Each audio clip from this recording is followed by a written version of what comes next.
15 लाख करोड़ का घोटाला, एक और हर्षद मेहता पैदा हुआ है देश में दोस्तों। ये आदमी आपके सामने जो दिखाई दे रहा है ये कोई आम बिजनेसमैन नहीं है, ये है राजेश जय मेहता, जिन्होंने अपने बड़े भाई प्रशांत मेहता के साथ मिलकर 1980 के दशक में अपनी कंपनी राजेश एक्सपोर्ट लिमिटेड की शुरुआत करी दोस्तों।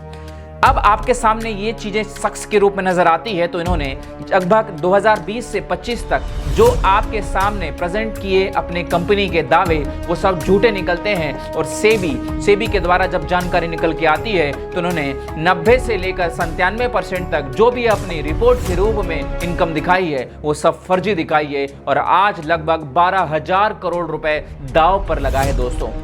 अब एक एक करके बात करते हैं इन कंपनी की शुरुआत की और कैसे इन्होंने फर्जीवाड़े को अंजाम दिया। अब बात करते हैं राजेश एक्सपोर्ट कंपनी की। यह company gold refinery jewellery business का काम करती थी। यह कंपनी 2020 से 25 तक जो बिजनेस करती थी उसका मुनाफा लोगों के सामने जो प्रस्तुत करती थी वो लगभग ना के बराबर था, लेकिन उन्होंने इतना बड़ा चढ़ाकर बताया कि लाखों इन्वेस्टर इसकी ओर खींचे गए। ये कंपनी कोई छोटी मोटी कंपनी नहीं है, ये लगभग आज के डेट में 3,000 करोड़ से भी ज्यादा टर्नओवर रखने वाली कंपनी है, जिसके झांसे में दुनिया की भारत की सबसे बड़ी LIC कॉर्पोरेशन कंपनी भी आ जाती है और ये लगभग 10 से 10.5% हिस्सेदारी खरीद लेती है। जिसकी जिम्मेदारी कौन लेगा दोस्तों? अब आम लोगों का पैसा इसमें फंसा पड़ा है। अब जानते हैं सबसे पहले इस कंपनी ने अपने शेयर मार्केट को कैसे होल्ड किया और 15 लाख का गबन कैसे किया दोस्तों।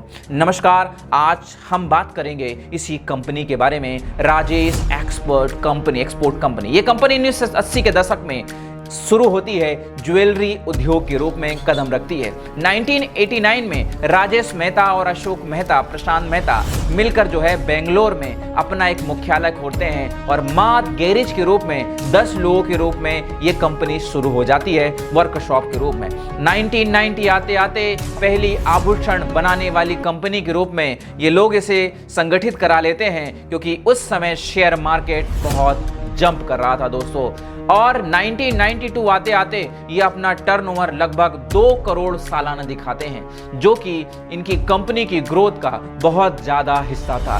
1994 में इन्होंने भारत में एक नई कंपनी के रूप में इसे रजिस्टर कराया और जब रजिस्टर कराया तो इन्होंने 1995 में इसे BSE मतलब कि बॉम्बे स्टॉक एक्सचेंज और अपना IPO लेकर NSE नेशनल स्टॉक एक्सचेंज में लिस्टेड करा दिया। अब लिस्टेड होने के बाद कुछ साल बाद ये कंपनी की तरक्की इतनी तेजी से होती है कि काफी लोग इससे अट्रैक्ट हो जाते हैं और आज की डेट में अगर देखें तो इस कंपनी का 3 लाख करोड़ से भी ज्यादा का बिजनेस है।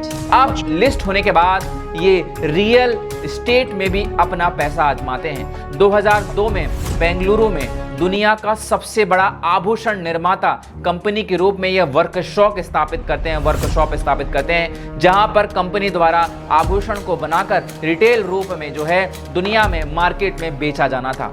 अब इसकी फ्रेंचाइजी जो है लाखों लोग बिजनेसमैन मेट्रो सिटीज में लेने लग जाते हैं और ये चेन रूप में चलने जाता है। आते आते 2015 तक इनकी कंपनी इतनी ज़्यादा विकसित हो जाती है, इनकी फ्रेंचाइजी के रूप में जब बढ़ते जाती है तो इनकी किस्मत पलटती है 2015 में। जो कारोबार भारत में कर रहे थे अब इनको एक लाइन मिल जाती है दुनिया में करने का। अब सीधा 2015 के बाद ये रिफाइनरी जो है राजेश एक्सपोर्ट कंपनी दुनिया की ऐसी कंपनी बन गई थी जो सोना की माइनिंग करने से लेकर रिफाइन मैन्युफैक्चरिंग, रिटेल, सोने के मतलब वैल्यूएशन चेन को भी इनके हाथ में कंट्रोल के रूप में ले रही थी। ये यहाँ तक इनका खेल शुरू होता है, आसानी से यह दुनिया में अपनी कंपनी जो है स्थापित करते जाती है। इन्होंने वॉलमार्ट जैसी कंपनी को जो है स्विट्जरलैंड की कंपनी को जो है टेक ओवर कर लिया था। 2015 में इनका रुतबा बहुत तेजी से बढ़ता है। इन्होंने ऑस्ट्रेलिया और अमेरिका और बड़े बड़े देशों में अपनी कंपनी दूसरे के नाम पर रजिस्टर करके एक फर्जी तरीके से कंपनी स्थापित करते जाते हैं। जैसे आपने सुना होगा एक सोना व्यापारी के अलावा आप जिसकी बात कर रहे हैं हीरा व्यापारी नीरव मोदी की, इन्होंने भी ऐसा ही किया था कि बड़ी बड़ी कंपनी अपने ही नाम पर नहीं, अपनी फर्जी कंपनी विदेशों में स्थापित करी। जब विदेशों में स्थापित करते हैं कंपनी, तो कंपनी जब अपना रिटेल का पैसा जब बैंकों को दिखाती है तो ये बढ़ चढ़कर बहुत ज्यादा दिखाता है। मतलब अपना ही पैसा, अपनी ही कंपनी का, अपना ही ज्वेलरी का पैसा जो है अपने ही मार्केट वैल्यू में दिखाना, ये सबसे ज्यादा अट्रैक्ट करता है शेयर मार्केट में, जिससे एक सरकारी कंपनी में झांसे में आ जाती है और लगभग 10% की हिस्सेदारी खरीद लेती है। अब 2021 से 25 तक आम आदमी के शेयर्स जो है इतने ज़्यादा तो बिक चुके थे, इन्होंने खरीदे जा चुके थे, जो कोई अंदाज़ा भी नहीं लगा सकता। लेकिन एक आम आदमी के ईमेल के द्वारा जब सेबी को ये जानकारी मिलती है कि उन्होंने जब ये जानकारी निकाली कि ये मामला जो है कुछ गंभीर है, क्योंकि जो डेटा एक आम आदमी ने ईमेल कर इस कंपनी से मांगी थी वो फर्जी तरीके से दिखाई दिए। मतलब कि ये कंपनी क्या करती थी, अपने यहाँ से ज्वेलरीज बनाकर जो है विदेशों में बेच देती थी। विदेशों में जो ज्वेलरीज कंपनी को बेचती थी